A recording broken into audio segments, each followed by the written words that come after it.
আসসালামু আলাইকুম। অনেকে ধারণা করবেন এটা সোনালী মুরগি, কিন্তু আসলেই এটি সোনালী মুরগি না। দেখুন অনেক সুন্দর বেড়েছে। 15 দিন বয়স হয়েছে। আমি রাত্রে খাবার দিই না, শুধু দিনেই খাবার দিই। তো যেসব খাবার ব্যবহার করি এ পর্যন্ত আমি কোনো অ্যান্টিবায়োটিক ব্যবহার করিনি। আর এটি ফিড সোনালী মুরগির ভাঙা ফিডগুলোই দিই। দেখুন কত সুন্দর করে খাচ্ছে। দেখুন এই যে সুন্দরভাবে খাচ্ছে। তার সাথে যে ছোট ছোট যেগুলো আছে এগুলো হলো পোলট্রি মুরগির বাচ্চা। আর এই বড়গুলো কিন্তু সোনালী মুরগির না, এটিকে বলে। আসলে এই দাম পিচ নিয়েছিল প্রায় 65 টাকা পিচ একটা।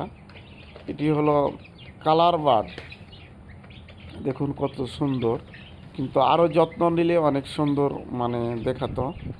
আমি এভাবেই দেখুন খাবার দিয়ে দেখুন সুন্দরভাবে খেয়ে নিচ্ছে এবং প্রাকৃতিকভাবে চড়ে বেড়াচ্ছে। তো আমি এর লাভ লস হিসাব এক সময় আমার এই ভিডিওতে বলবো, এবং আমার চ্যানেলটি সাবস্ক্রাইব করবেন।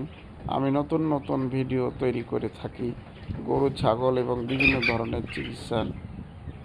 আপনারা যখন বাচ্চাগুলো নিয়ে আসবেন তখন অবশ্যই তারাকে ব্রুডিং করবেন। অবশ্যই তাপ দিতে হবে, এর মধ্যে সন্দেহ নেই। আমি দিনই এটি 10টি বাচ্চা নিয়ে দেখুন অনেক ওজন হয়েছে। ভালোই বাড়বে আশা করি। দেখুন কত সুন্দর বাচ্চাটি, 1 পোয়া ওজন হয়ে গেছে আলহামদুলিল্লাহ।